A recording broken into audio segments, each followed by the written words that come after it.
실제로 코레일에 갔을 때 이직을 준비하신 분들이 꽤 계시나요? 지금 저랑 같은 사업소 발령받은 동기 중에 한 명 남았어요. 잠깐 몇 명 가셨죠?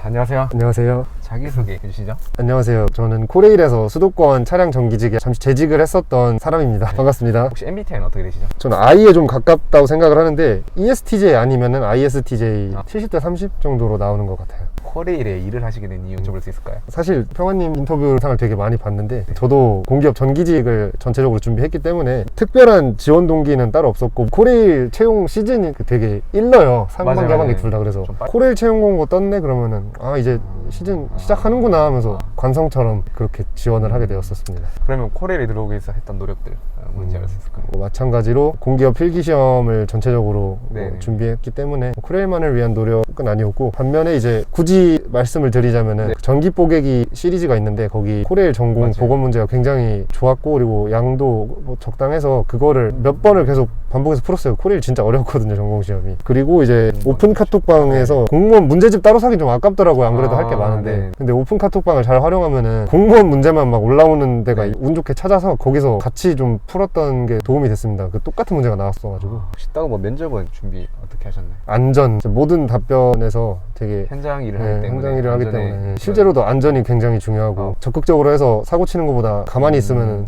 반이라도 간다. 반 이상을 가기 때문에 코레일에서는. 맞아요. 합격 당시의 기분은 어떠셨나요? 와 이제 백수는 아니다. 명함이 하나 생겼다. 좋다. 아 근데 명함은 아쉬운 게 이제 네. 코레일 입사를 하면은 명함을 못 받습니다. 종이 명함이 이제 기술원이나 스텝 같이 사무 업무를 보시는 분들은 이제 신청을 하면은 명함이 나오는데, 현장직으로 이제 발령되는 대부분의 사람의 경우 명함을 따로 주지 않고 따로 사설업체에 신청을 해야 되나? 잘은 모르겠는데 아무튼 명함이 다 없었습니다. 지금은 코레일에서 또 다른 기업으로 가셨잖아요. 네, 혹시 그렇죠. 이직을 하게 된 이유 뭔지 알 수 있을까요? 일단 첫 번째는 금전적인 이유였는데 제 기준에서 돈이 너무 네. 적었어요. 그리고 두 번째는 제가 전기를 좀 재밌게 공부를 했었어요. 네. 그래서 전력 개통 관련 쪽에서 일을 하고 싶었는데 제 차량직이다 보니까 아무래도 제가 원하는 커리어를 쌓을 수 없기 때문에 이렇게 이직을 준비했는데 이 두 가지가 가장 컸던 것 같습니다. 그러면 코레일이 이직을 좀 하는 편이다라고 하는데 실제로 코레일에 갔을 때 이직을 준비하신 분들이 꽤 계시나요? 지금 저랑 같은 사업소 발령받은 동기 중에 한 명 남았어요. 몇 명 가셨죠? 근데 많진 않습니다. 막 10명 넘고 이런 건 아니고 한 자릿수의 동기를 가지고 있었는데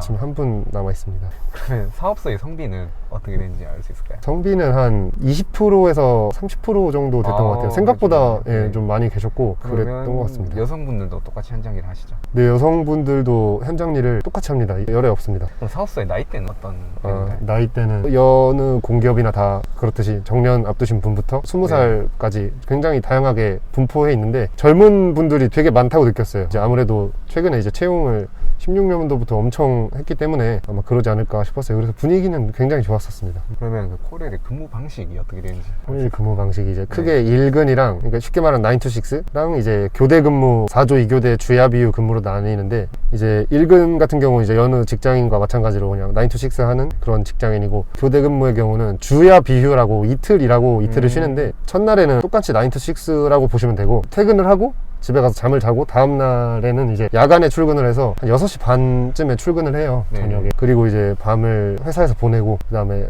아침에 퇴근을 하고 이제 그날 쉬고 그 다음날 또 쉬고 이렇게 해서 이틀이라고 이틀 쉬는 형태로 쭉 갑니다. 그 근무 시간 자체는 좀 길진 않네요. 짧은 편이네. 그렇죠. 이틀이라고 네. 이틀 쉬면은 저는 이거보다 좋은 교대 형태가 많지는 않다고 생각을 합니다. 그러면은 코레일 같은 경우에 순환 근무인지 고정 근무인지 이거 코레일의 진짜 장점이죠. 이거 본인이 원하면은 알바끼 네, 원하는 곳에서 알바끼가 가능합니다. 아. 근데 이제 그런 생각을 갖고 계신 분은 많이 없는 것 같은데, 저희가 6급으로 시작인데 2급으로 승진을 하게 되면은 2년마다인가 이제 전국 순환을 해야 되는 걸 알고 있고, 이제 2급 정도면 한 사업소장님 정도? 네, 엄청 높네요. 네, 그렇죠. 높죠. 그러면 코레일 같은 경우는 그래도 나름 권역별로 뽑더라고요. 그러면 맞습니다. 집 근처로 좀 배정이 되나요? 최대한 배려를 해주시는 것 같아요. 그러면 코레일의 연봉이 어떻게 되는지 그냥 한 달에 세금 떼고 제가 받았던 금액은 6급 차량직 1근 기준으로 말씀드리면 평달에는 세금 떼고 190에서 200만 원 초반 사이를 이제 왔다 갔다 했었고, 아마 교대는 여기서 한 플러스 15만 원에서 20만 원 정도 많을 거예요. 그리고 이제 복지 포인트 80만 원 1년에 생활비로도 쓸 수 있고 꽤 달달했던 것 같습니다. 그리고 이제 명절 설이랑 추석 때 세후로 한 150 정도 두 번 해서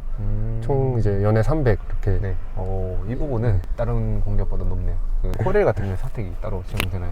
이게 사내 홈페이지에 들어가면은 사택이 있긴 있는데 진짜 너무 적어가지고 사택 그냥 없다고 보시면 될 것 같아요. 예를 들면은 네. 지방에 사시는 분이 예를 들어 네. 서울 사업소에 배치를 되거나 아니면 네. 서울 사시는 분이 지방에 배치됐는데 약간 거리적 갭이 있는데도 사택 들어가기가 굉장히 어려운 걸로 알고 있는데 근데 간혹가다 들어가시는 분들이 있다고 듣긴 했습니다. 그러면 따로 업무를 하시면서 특별히 바빴던 날 있나요? 차량 정비를 하는 업무를 하잖아요, 제가. 네네. 근데 이제 정기 검수라고 정기적으로 검수를 하는 시즌이 있는데 그 시즌 때는 이제 다른 시즌 때보다는 비교적 조금 바빴다. 그쵸. 뭐 모든 공기업들이 약간 그런 감사라고 할까? 그런 기간이 되거나 그쵸, 하면 그쵸. 그때는 진짜 바쁘죠. 코레일의 장점 뭔지 알수 있어요? 장점 방금 말씀하신 거의 연장선인데 업무로드가 진짜 적어요. 문제는 제가 첫 직장이어서 그거를 제대로 못 느낀 것 같기도 한데 다른 기업에 계시다가 이직해 오신 분들은 업무로드적인 부분에서 되게 만족도가 높은 걸로 알고 있어요. 그리고 실제로도 그랬었고 그리고 이제 네임밸류가 진짜 좋아요. 부모님이 엄청 좋아하시고 모르시는 분이 없죠, 코레일.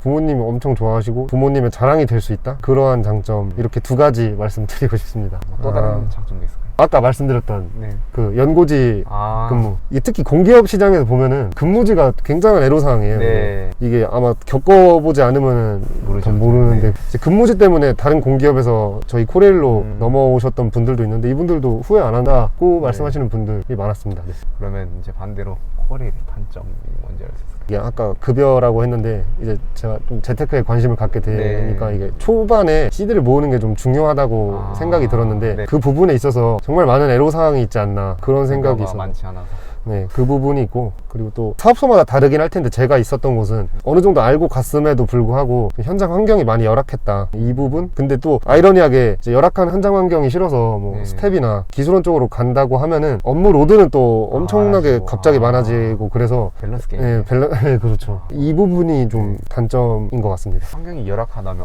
어느 정도 열악하다고 하나요? 예를 들면 화장실 청소를 저희가 직접 해야 되는 경우도 있었고 더울 때 너무 덥게 일하고 추울 때 너무 춥게 일하고 제가 느끼기에는 그랬었습니다. 그러면 그 코레일에서 하는 일이 무엇인지 간단하게 알 수 있을까요? 일단 제가 차량직이니까 차량직을 말씀드리자면은 1호선이랑 KTX 그리고 네네. 코레일이 운영하는 모든 열차들을 유지 보수하는 일을 하는데 크게 중정비랑 경정비로 나뉘는데 네. 이거 석유 공군도 그렇게 말씀하셨어요. 중정비와 경정비. 네. 역시 철도는 하나군요.